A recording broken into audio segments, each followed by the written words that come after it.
Thanks for tuning into the For Those Made to Do podcast. We are your hosts, Mandy Sahota and Bianca Pavel. This podcast is all about the doers who have achieved career success in the UAE and the stories that go with it.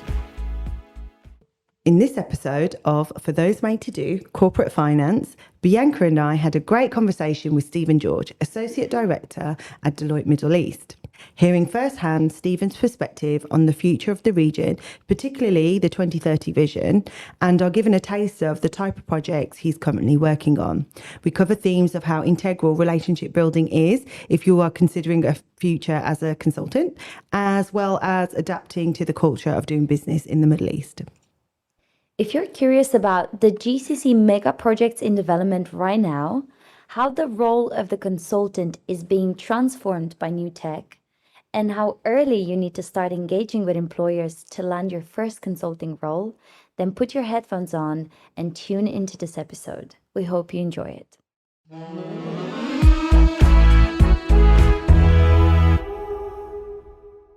Welcome back, everyone, to a new episode of For Those Made to Do. Today's topic is finance, and as many of our listeners are currently in business or in business school, I believe it needs no introduction. With so many Holt students interested in corporate finance, we decided to dissect this particular topic today and understand what it takes to succeed in this extremely competitive but very rewarding space. To introduce us to the ins and outs, we have invited in our studio a close friend of Holt, Stephen George, current Associate Director at Deloitte Middle East, with a wealth of experience in advising private clients and government in both the UK and the UAE in the defense, security, and nuclear space. So, Stephen, good morning. Thanks for joining us. How are you feeling today? Good morning, Bianca. Yeah, very good. Very good to be here. And you kindly supplied me with caffeine, so I'm ready to go. Absolutely. Yeah, we got you all ready. Amazing. Let's dive right into it. Finance is such a big topic. We thought we would start by learning a bit more about you and your career to date. So if you could give us a bit of an overview. Of course, yeah. So I am, well, in fact, next week I'll be 10 years in this industry. So I spent 3 years at one of our competitors. And then basically since then, I've been with Deloitte. So it's over, I think it's around 6.5 years now in corporate finance in our, what we call our government and infrastructure business. It's been really fascinating. I'm sure we'll come on to it a lot more, but I really enjoy working with government and usually working with some of government's really big problems or important challenges, because that's when the projects are big enough that they seek our help. So yeah, it's been a really good 10 years. Amazing. And before we get into the heavy stuff and all the numbers, I was quite interested to know, do you have a morning ritual to start your day, given that consulting is renowned for its long days? For those of our listeners who are interested in going into this space, how do you start the day? I would like to be able to tell you I do yoga and then I go for a run and then I have like, I don't know, chia something or other, but I don't do any of that. If I'm in Dubai, I try and take my kids to school if I possibly can before I go to work. And that's a nice thing because I don't usually get to see them in the evening.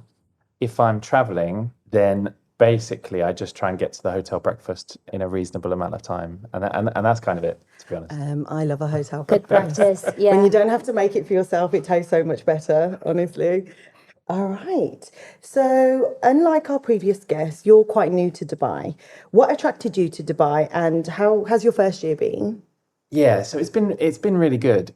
Overall, it's been exciting and rewarding, but definitely challenging at the start. I think the things that attracted me were firstly a new experience kind of personally. So I am 32 years old and I spent 31 of those years in the southeast of England and could only speak English. So the chance to come to a different region, meet a different set of people, completely different people than I would have normally come into contact with was a really big draw. Then the family setup that you can have here and the kind of environment that you can create for yourself and for your family and the lifestyle you can have in Dubai was a big attraction. And then kind of professionally, the market in the UAE and the GCC and just the whole Middle East region actually is just kind of booming. So I saw it as a chance to, I suppose, speed up or accelerate my career progression and the projects I was working on. So you spent 9 out of your 10 years in the UK Exactly. and 1 year here in Dubai. So we're very curious to understand what you think the main differences, but also similarities between the two countries are in terms of corporate finance and financial consulting in general. A lot of the job is the same. Obviously, I've moved with Deloitte, so there's consistency between the two offices. There are differences, but there's a lot of consistency in the way we run our projects and the type of people we employ and all that kind of stuff. So I think from that point of view, it was actually probably an easier move than some people have where they change companies or it's a completely different job. But in terms of the actual consulting or corporate finance projects, there's a very different work culture with some of the clients. So to maybe expand on that a little bit more, in the UK, I typically worked with civil servants, or I won't get into the technical detail of UK government, but other government employees basically. And they were the clients, and they were great clients. I really enjoyed it, but they would work 9 to 5, Monday to Friday, and that was just how they worked. And so even if you were working earlier than them and later than them, your week was very, very structured. In the Middle East, it is less structured. So there's a couple of particular problems, or not problems, but just challenges. And it took me a few months to get my head around. So one is the UAE is a Monday to Friday work week, and most of the rest of the GCC is a Sunday to Thursday work week. Yeah. So if you have a few different projects on the go, actually all of a sudden you're working Sunday to Friday, which is, something you just have to try and manage. The other thing is there's just a kind of all hours culture, work culture with some of the clients, particular senior locals, because, this is their country and a lot of what they're doing is kind of changing their country for the future. It's super important. They will want to speak to you at midnight. They will want to speak to you at whenever. If something occurs to them that's really important, then they want to talk about it. So again, it's just something I've had to kind of get used to. And what you end up doing is trying to balance that. So maybe on a Friday you finish at lunchtime because you have a few calls on a Sunday.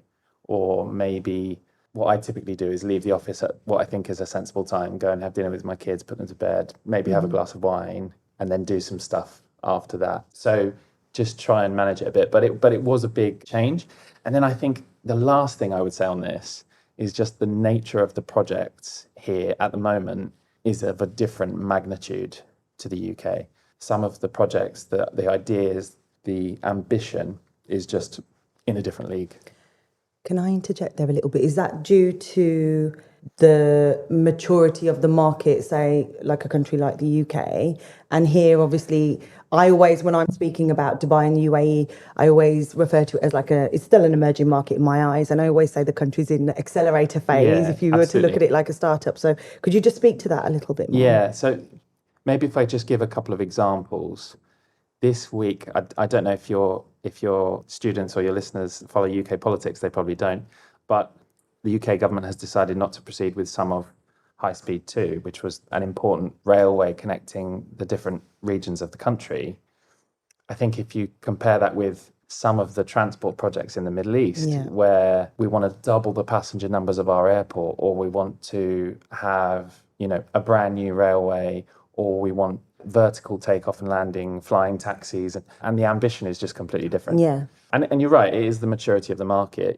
A country like the UK is kind of steady state. They just want to tick along without doing too much wrong. Yeah. And it's almost they're looking more inwards, where I feel like in the UAE they're looking so outward and beyond that as well. It's refreshing for me because I'm also from the UK as well, and HS2 is coming to Birmingham, but it's not going to Manchester. So Exactly. So, yeah, just on that note of how involved the government here is in creating new projects and driving innovation and transforming the country at an accelerated pace, what is your take on that? What's been your experience in being a part of working with those people who have this big vision? Yeah, I won't overplay my importance. I probably don't quite work with the people who have the big vision. I probably work 1 or 2 levels down. Just making it happen, right? You're one of the people that help them bring it to life. Exactly. It's really, really exciting. And it kind of goes to the heart of what we do and why we're here in the market. If you take another GCC country, if you take Saudi Arabia, their Vision 2030 kind of set out in a really broad but also detailed way how they wanted to change their country. And there's different aspects to this. It's privatization. It's bringing industries so that they have a presence in Saudi, and they're not just importing strategic inputs to their different industries. And they want to change tourism. They want to change, fundamentally change their country. A lot of those projects are of a scale that they can't do it on their own. So they look to advisors, to consultants to help them, and it's really rewarding. I think it's also particular to the, I suppose, the type of governments that they have in the region, where they can set out a vision and go and do it, and no one, and if they want to do it, they will do it, and no one is going to get in the way of that. Which it's really, as someone trying to get a project done, it's really refreshing, and it's quite exciting. Cool. So I think we've spoken at a high level in terms of the scope of your role. We wanted to get a little bit more granular. Can you describe a financial project that you've been involved in within the past year? Yes, absolutely. So, as I said, we typically work where something is big or challenging or important enough to kind of justify our involvement. So, if I give you an example of an airport in the region, in the GCC, they want to more than double, almost triple the number of passengers that go through that airport in the next 6.5 years, 7 years. So how do you actually do that? Well, a huge amount goes into it from the whole way across government, but specifically at the airport, they want our help in, okay, how many terminals do we need? We've got one now. Actually, we need 3. They take 5 years to build. So how are we going to get the money, which is obviously a significant cost, get the money up front? So if I give you one example in the GCC, so as I said, where we get involved in projects, it's usually because they are of a scale or a significance that requires it. There's an airport in the region that wants to almost triple the number of passengers in the next 7 years, which is obviously an enormous undertaking. And there's a huge amount that goes into making that happen across government. But specifically, they wanted our help to understand, okay, if you have a terminal now at your airport, but you're going to triple your passengers, you need 3 terminals, or you need the equivalent capacity of 3 terminals. And if you want that in 7 years, and they take a few years to build, actually you need to start work on that now. So if you're going to do that massive project, how do you get the money? And how do you smooth out the money over time so that that's an affordable and sustainable project? And that's really where we come in. So we often work with technical advisors who are kind of engineers, people like that, and they'll say, okay, a new airport that does this costs this much. And then as the corporate finance advisors, we'll come in and say, okay, so if you need that much money, these are some of the sources, some of the places you can go to get it, particularly local banks, but also export credit agencies. So, for example, if your new airport needs a really expensive piece of kit that maybe is made in Germany or Japan, the German or Japanese governments might be willing to arrange some finance for you, a much more competitive rate than a bank. So thinking about all these kind of things so that you can put the package of your airport together in the most cost-effective way, but also in a way that you can afford over a 10, 15, 20-year period. Okay, well, I have to give a disclaimer. I mean, finance is something that I avoid, I think. So I think this conversation is going to definitely open my eyes in a lot of ways. So what are the key milestones that you've successfully completed to reach this point in your career? Because you're working on these large scale projects at such a high level, like you said, outside of the cultural norms that you're used to. Yeah. So in order to kind of have this toolkit to be able to navigate in this area, could you just speak us to certain points in time where you acquired information, both academically and on the job learning as well? Yeah, absolutely. So I suppose for your students' point of view, I actually studied law, nothing to do with finance. It was business law, so it was kind of contract commercial law. Quite quickly into that degree, I realized I didn't want to be a lawyer. But there was an element of it which I enjoyed, which was a kind of structured approach to thinking about a problem, but also the kind of negotiation element to it as well. So that led me to think about what else could I do in professional services more broadly. And I actually started off in consulting, management consulting at one of our competitors. So I suppose the first achievement would be getting that job, because it's super hard to get your first job in the industry, and then spending those 3 years getting to know, just being a professional and doing a project. And it was less financial than the work I do now, but it gave me a kind of base toolkit. And over that time, I realized what I really enjoyed was working with government on, trying to save government money or trying to get government a better deal or these kind of things. And then use that experience and the knowledge I had from working with the government on other projects to pivot slightly into the career I'm in now. So I think I would probably say, if you asked me a particular legal case that I'm supposed to know, I would not be able to tell you. I would say almost maybe 90% of what I know and apply, I've learned in the job rather than previously. And from your background is a career consultant, so from graduation onwards, you've been in the consulting industry. So in terms of them grooming you to get to where you are today, how much kind of learning do you have to do outside of the on-the-job learning? Do you have to do a lot of kind of courses and things like that, or has it just primarily been your exposure? Yeah, it depends. It depends slightly exactly where you are in the firms. Often the graduate schemes include professional qualifications. So I have done some accountancy exams, and that will be typical, or sometimes you'll do the CFA, which is Chartered Financial Analyst, or some other relevant qualifications. And I think I would say that is important, and there's a requirement probably in your first 3 or 4 years to get to a base technical skill level. And that could be through the professional qualifications, or it could just be you're lucky enough to work on some really complex and exciting projects. And then after that, it's much less about learning technical concepts or, what's the formula for this. It becomes all about managing clients, building relationships with clients, building relationships with the partners and the senior people in the firm. And then I suppose as you go up, building relationships with your teams and, the people who are where you were 5 years ago, so that they're motivated, they understand what's required of them. You create some fellowship to an extent. So ideally, you would have people in your team that want to work with you. And the next project comes along and you have the pick of the people that you want to work with because they want to work with you. That's kind of how you progress through the firm, is having some mentors or some sponsors that can see that you're doing that and they kind of pull you up, but also you have people that are helping you bring yourself up. Very much like reputational then in that instance. Yeah, and personal branding. We were talking a lot about this in our past episodes of how important it is to network and to create a brand that people recognize and that can kind of fill the room when you're not there. Because when big decisions are being made and you're not in the room, and in a lot of cases you won't be there, you want people to remember you for how good you are at what you do. And you want to have, like you said, sponsors and advocates that can vouch for you and can pull you into the room when it's the case. Absolutely. And I would also add, it's not too early to start practicing that from your first week. When you finish your business degree or your MBA, you won't be meeting CEOs the next week, but you can practice. You can go to. So in fact, friend of Holt, I met Bianca through a professional network that had an event with Holt, and that was 6 or 7 years ago. 5-6 years ago in London, Exactly.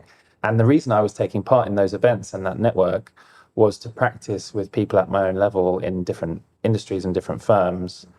Just building contacts and speaking to people and getting to know people. And that serves you really well. And then it's much more natural when all of a sudden you're a manager and you need to go and have a difficult conversation because you're just used to speaking to people. Amazing. And I love that, because I think this message needs to be reiterated again and again and again, because it's not the easiest thing to do.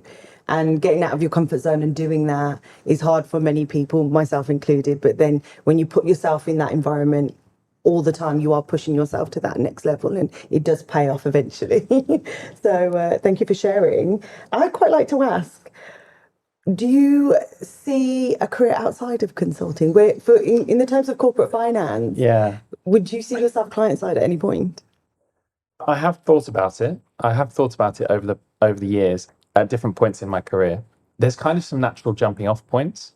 So I think one of them is 3 or 4 years in, when you've got that base technical skill set to be blunt about it, at that point, you can go into industry and earn more money. That's what my wife did. So I actually met my wife at work, and then she went into industry around that time. And there's a lot to be said for that. There's another jumping off point when you've got some kind of management experience. So maybe you're 5 or 6 years in. And again, I thought about it.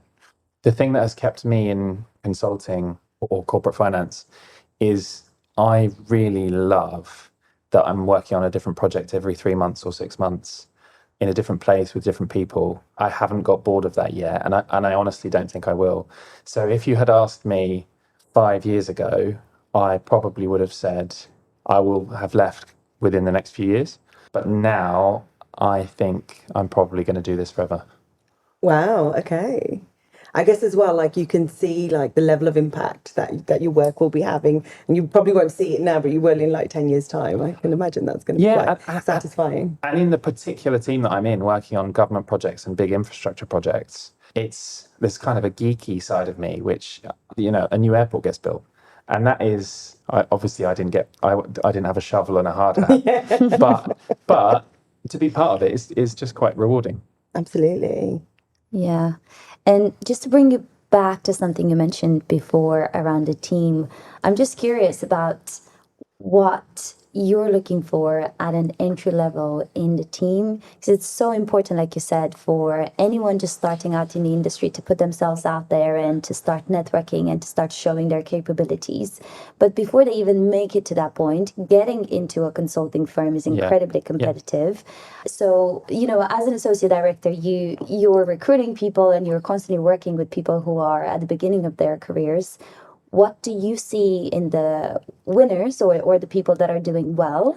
And what do you look for before even hiring them, bringing them into the team? Yeah, this is a great question.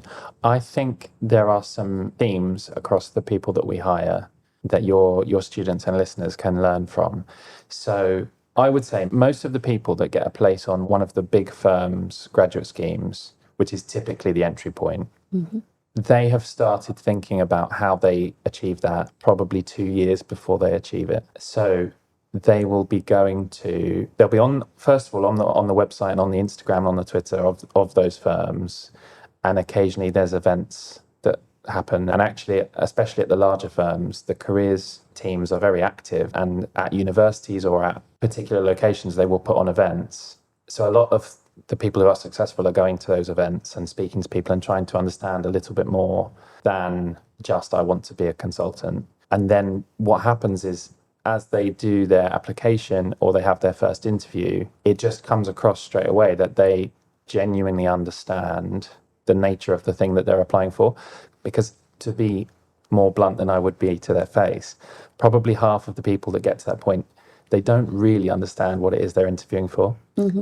I mean, we do see that a lot. Yeah. I think a lot of students like the idea of consulting and they like the label of management consultant. But I think if you were to really question someone and dig deep as to their understanding of what management consulting is, I don't believe that many of them will be able to kind of give you that answer. So it's very, very interesting that you bring this up. And I hope this resonates to them. Yeah, I think there's the image of the consultant out there. I don't know exactly when it was built. I'm going to blame Hollywood again for it a little bit. I feel like we all grew up with that image of the consultant who has a briefcase and walks into a business meeting and, provides advice, life-changing advice, and walks away. Yeah. And I think everybody wants to have that. And I think at the core of it is impact. Whenever we ask our students, why do you want to go into consulting? They say that they want to have an impact and they want to do it quick and they want to have an impact that ramifies across different industries and clients, almost similar to what you were saying, Stephen, that you don't see yourself leaving consulting because you get to work on so many exciting projects constantly with different clients, right? So I think there is that I don't want to limit myself to one particular day-to-day kind of the same role, and I want to impact more. Yeah, and I think also, if I speak about myself, when I joined consulting, I kind of knew that I wanted to work on problem solving and difficult or interesting projects, but I didn't really know what I wanted to do. I just knew that I wanted to be challenged, I wanted to learn, I wanted to kind of test myself, I suppose. And I think there will be some students that know I want to be a rocket scientist or I want to be this or that. And that's completely fine. But there'll be other students who don't know yet. They just know they want to work on interesting things, and that's completely fine. And if you were to express that in an interview, that's, completely fine as well. And like I say, the firms expect people to leave after a few years, or maybe after a few years more. They don't expect everyone who joins to want to do 30 years. So you can be completely upfront about that, but just explain why you think you going through that learning experience is going to be beneficial for the firm, because you have something to bring, you have perspective, you're keen, you understand the task. All right, so let's move on to some trends that you're seeing here in the region. Like we say in every episode, this podcast is very focused on the UAE and the GCC, and particularly we're zooming in on Dubai because we want to demystify the city a little bit and understand what's growing.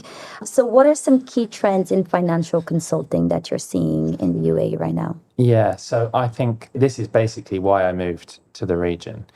And like I was saying before, the scale of the project is extraordinary. I think the trends over the next, let's say, 5 to 10 years will still be mega projects and kind of new developing, if it's Dubai, developing Palm Jebel Ali and kind of new Dubai down to Dubai South and Expo and that whole extending the city, and ultimately plans for the new airport down there as well.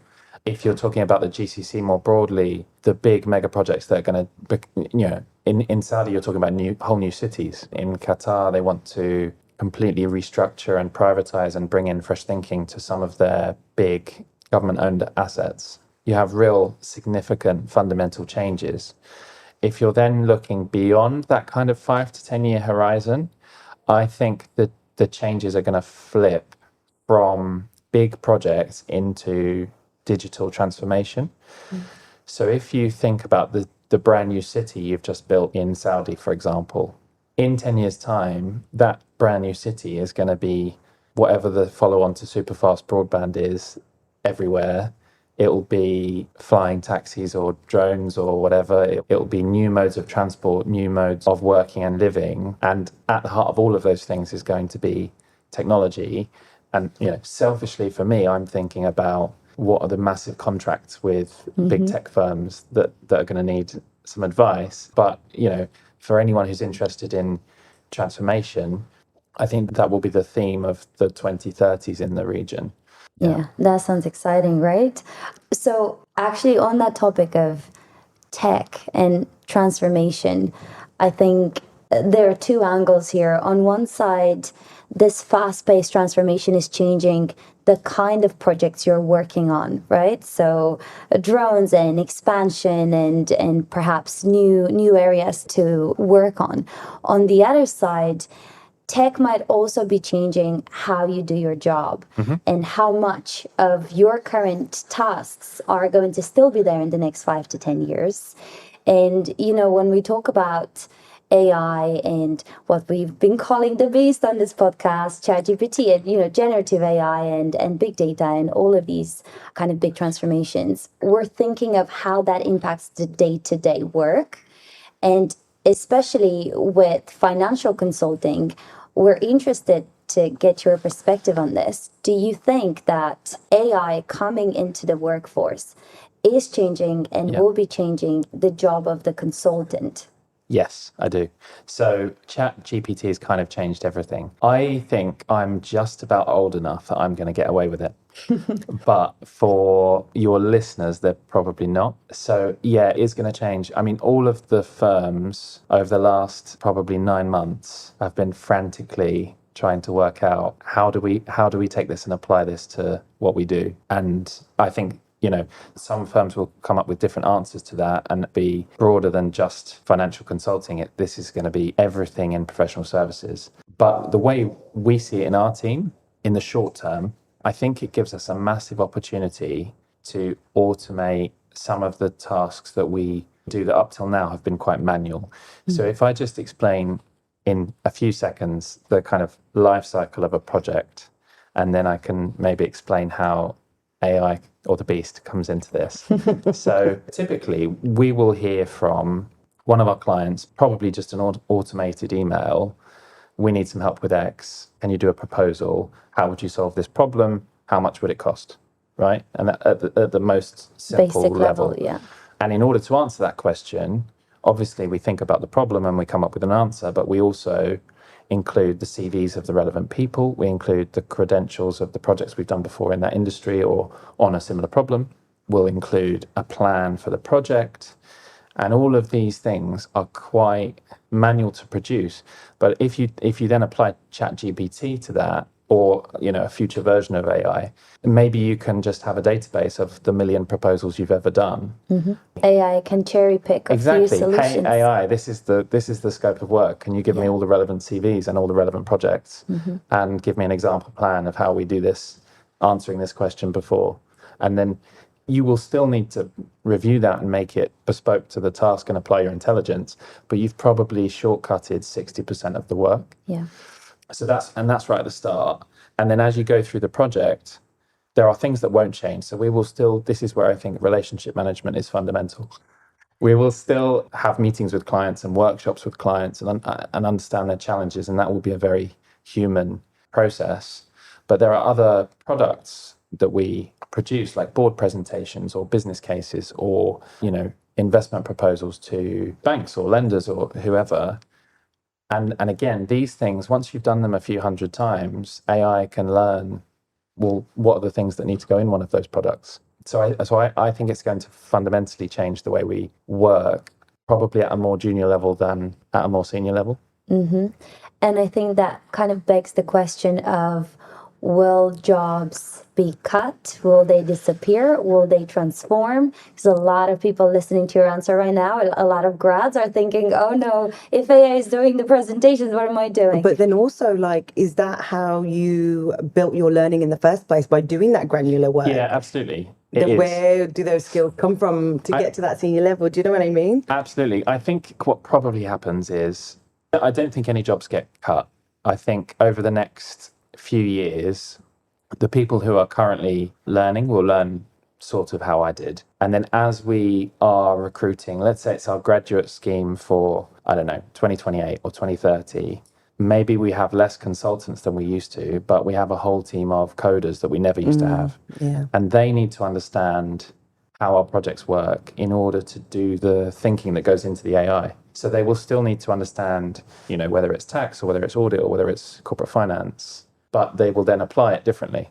So I don't think it will be fewer jobs. I just think it will be different jobs. So with that in mind, what does the future of corporate finance look like, in your opinion? I think to a large extent, corporate finance will always be about building relationships with people and then solving their problems, basically by helping them find the cash that they need over a period of time. That's at the core of the job. That will always be there, because regardless of AI or the metaverse or anything else, cash, money is still going to exist. Yeah. And where there is money, you will find people trying to help people with their money.